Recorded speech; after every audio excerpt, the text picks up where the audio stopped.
The Navy is in tonight. Yeah, but they're not in. The Navy? They're not in. Long way from the sea. You must have got lost again. Hello. Oh, hi. Look at the other end. Oh, Alan. Oh, no. Oh, no. Walking in the middle there.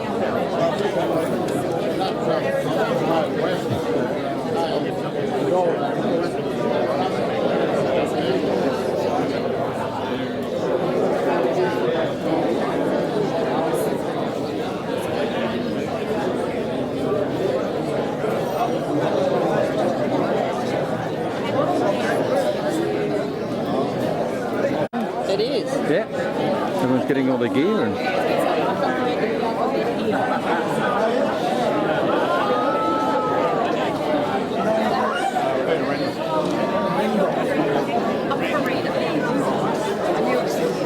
This is temporary membership to the club, and it gives you 10% off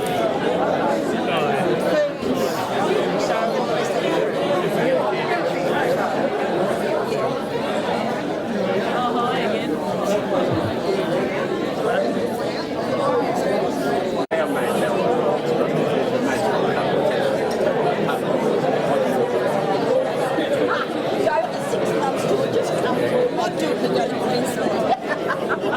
No one knows me up there.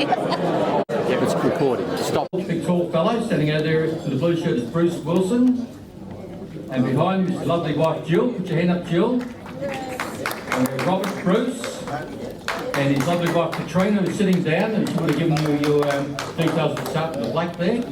And who else have we got? We've got John Ross, or Dog Ross, some of you know him, and his lovely wife Linda. I don't think we've forgotten anybody. And so if you have any problems, go and speak to them and they'll find someone to palm you off to. Okay. No. Okay, I hope none of you feel at home in here. This place, the psychiatric hospital, was the largest single employer in Beechworth's history.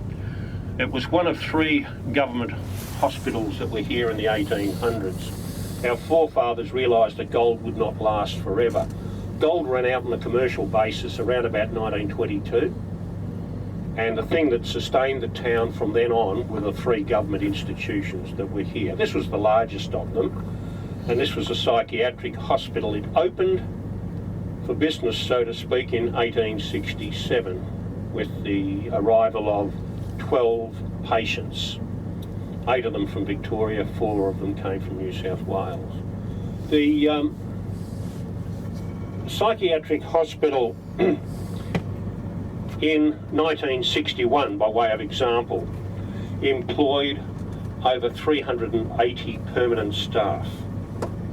There were many, many more part-time and casual staff. Right here were the chambers, hence the 2 front rooms, secretaries and engineers. That's all you had. In those days, they moved in 1937 into a new building in Main Street that's still there. This side here was a library, and it stayed to 1970 when they moved to a... Can we hold some service after entree for some toasts? And then after main course for some... Ladies and gentlemen. And kids. Careful.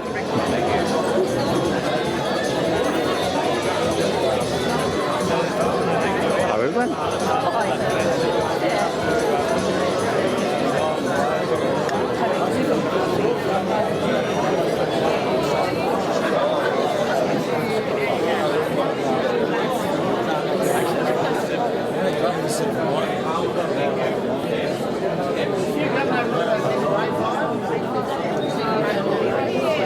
Hello.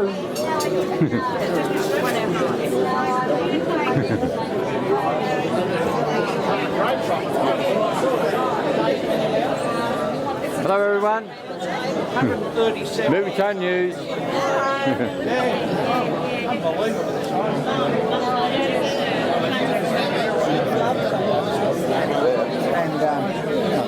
That's right.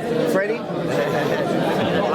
Freddie Dunbar. Then I call him my brother-in-law. That's in case I lose you all.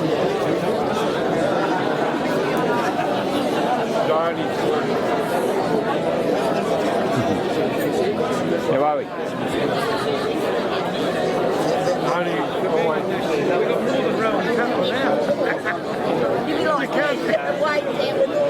can't fit them on your chest. So you got to get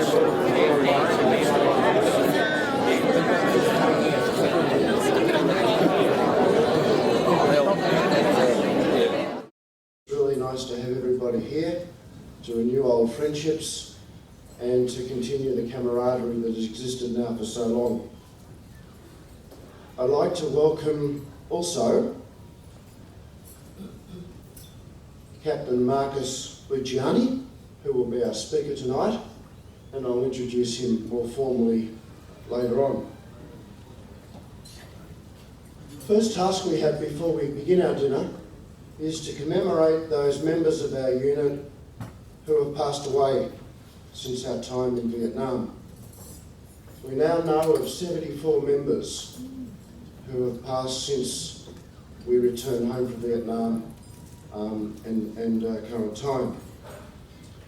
To commemorate them, we would like to light a candle, a commemorative candle, and because of the number of names, we don't propose to read them all out, but I'm sure that all of us remember those people that we know personally, and we have a list on the table if you'd like to peruse that during the night.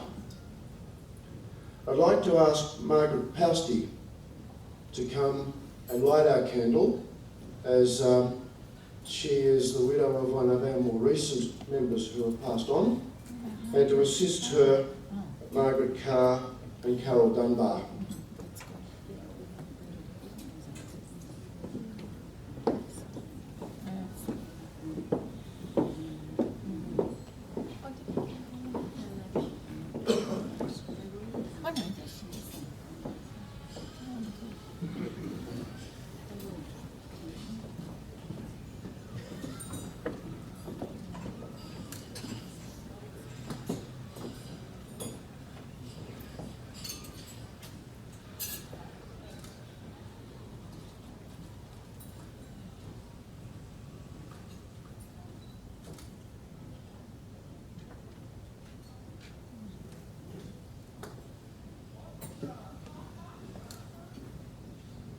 We'll leave that flame to burn through the night in memory of those comrades who are no longer with us. Thank you.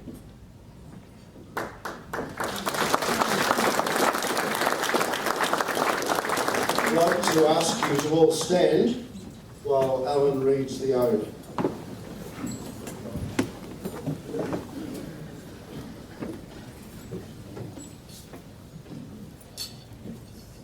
Thank you, Bruce. They shall not grow old, as we that are left grow old. Age will not weary them, nor the years condemn. At the going down of the sun, and in the morning, we will remember them. We will remember them. Lest we forget. Lest we forget. If you all upstanding whilst we make a toast and charge your glasses. So we'll make a toast to 85 Transport Platoon, 85 Transport Troop and their families. Here's to the troop. Cheers. And all those that come. Thank you very much. Now we're just going to say a few words of thanks. You can be seated now if you wouldn't mind, thanks. Say just a few words of thanks in regards to the committee. The committee was formed 2 years ago after the Townsville reunion, and we've had 6 meetings and lots of emails, lots of phone calls, and it's been quite a job. But I want to in particular thank Katrina Bruce. Oh yes.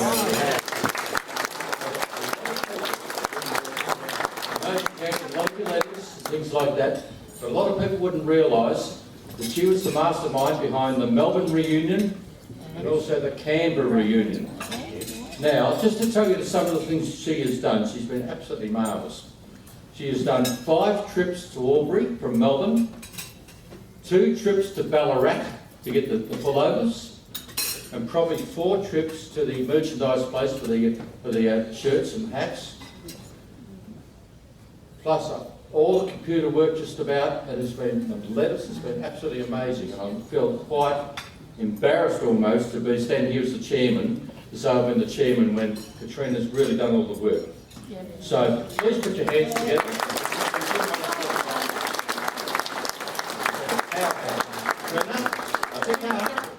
Stand up so people know.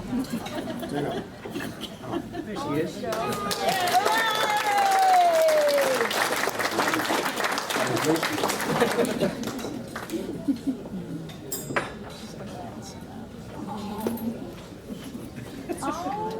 So on behalf of the committee, congratulations. You've got something there you will enjoy. Good on you. Thank you very much. I'd also like to thank our other ladies of the committee. We have Lynn Ross.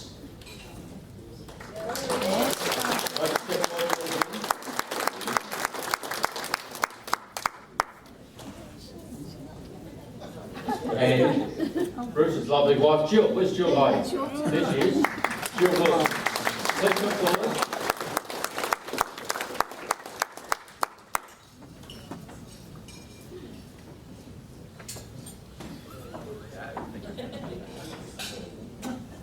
Here comes Linda. You've got the long walk.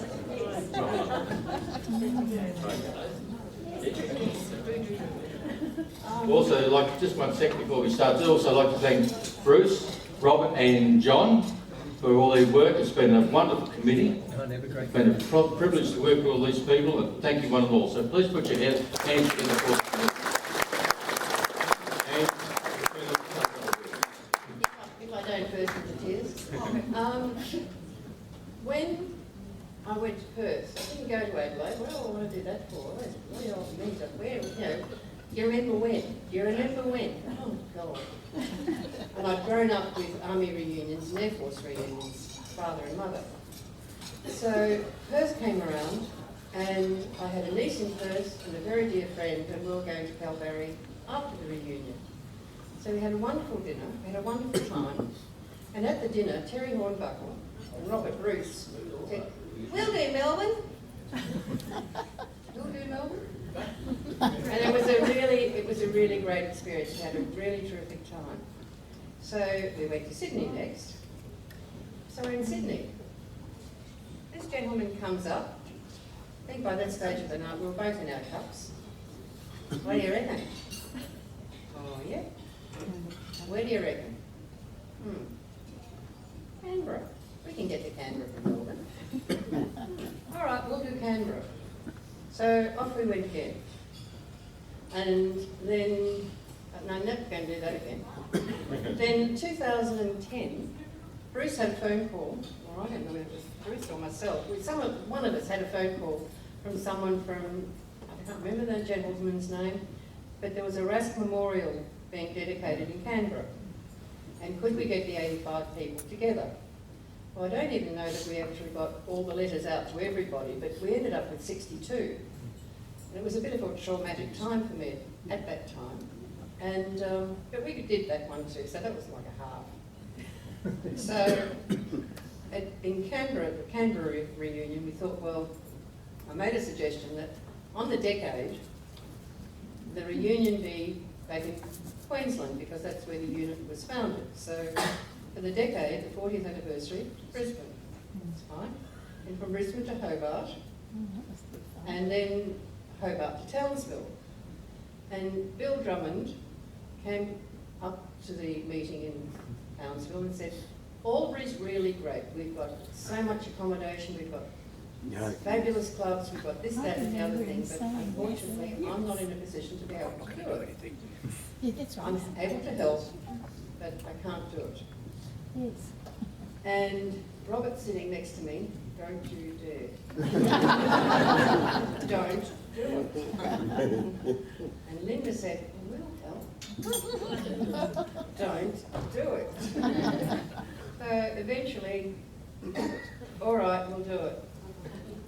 Well, it was almost a divorce, but it wasn't quite. He's taking phone calls, and in the last 6 weeks it's been, how can I do it? How can you not to do it.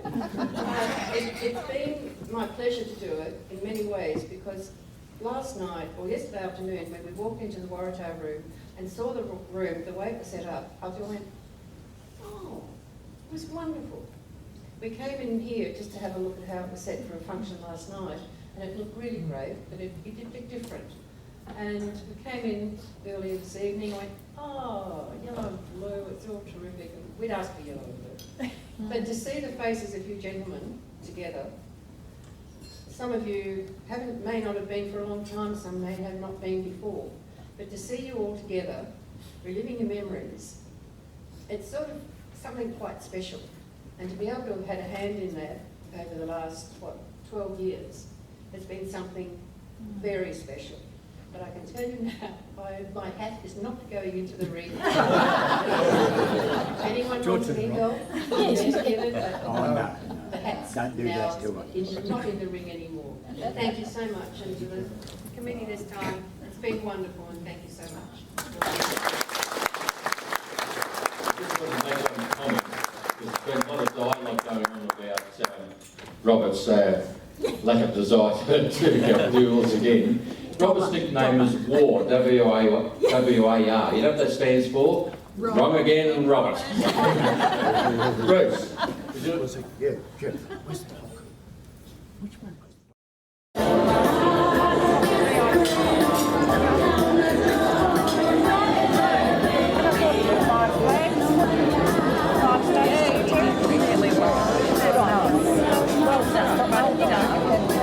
I mean, the idea... Representing the current troop and squadron, of which we were once part. Marcus has been in the Army for 14 years, and upon his graduation from Duntroon, his first posting was to 2IC of 85 Transport. He is currently a transport instructor at the Logistics Centre at Bandiana. He was previously back at 85 as officer in command, and from next year, when he achieves his majority, he will take over as OC of 26 Squadron, Royal Australian Corps of Transport. It's a great pleasure to have Marcus with us, and we very much appreciate his time and preparedness to tell us something about transport in the Army at the moment. And I guess the issue for us old guys is we sort of think it's always like it was. And as I say to the bus driver today, can you imagine all of us once upon a time jumping into trucks with a rifle? It's a sort of a sad thought, isn't it? But I'm sure Marcus has got some interesting things to tell us about life in the Army at the moment and what's happening with transport, as it might be in the Army. So, Captain Marcus Young.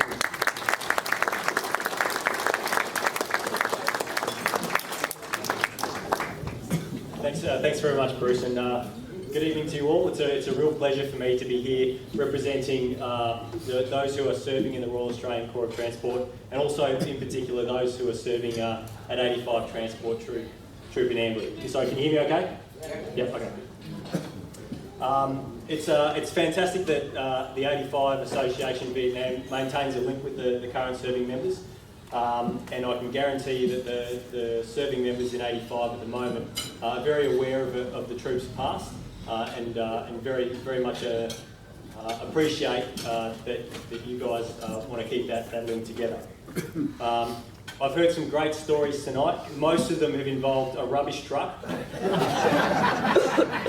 or stealing beer. There's a lot of things that I'm hearing tonight and that haven't changed and don't surprise me one bit. So when Bruce said that what's life like in the Army at the moment, I'm sure many of you would still be able to relate to it, to the things that happen. For me, I have a huge affiliation with 85. Like Bruce said, it was my first unit as I left out of military college, and I went back as the troop commander in 2006. I was also the operations officer at 26 Transport Squadron, and I always favoured 85 to give them the good jobs, and do give them things that are try and keep the Brisbane area. They were very involved in that sort of stuff, moving equipment and supplies into the disaster area. Members of the troop have been involved in every single major Defence Force operation since 1999, being East Timor, the Solomon Islands, Iraq and Afghanistan. So the operational tempo of the unit, not only operationally domestically in Australia, but also overseas, has been pretty high for the guys. And there's not that many of them. We're sadly losing very good drivers to civilian industry, particularly into central Queensland, just because they're often given offers that they can't turn down because they're exceptionally well trained and exceptionally good employees. We'll come back. Why don't you go? Leave that one alone. The troops are very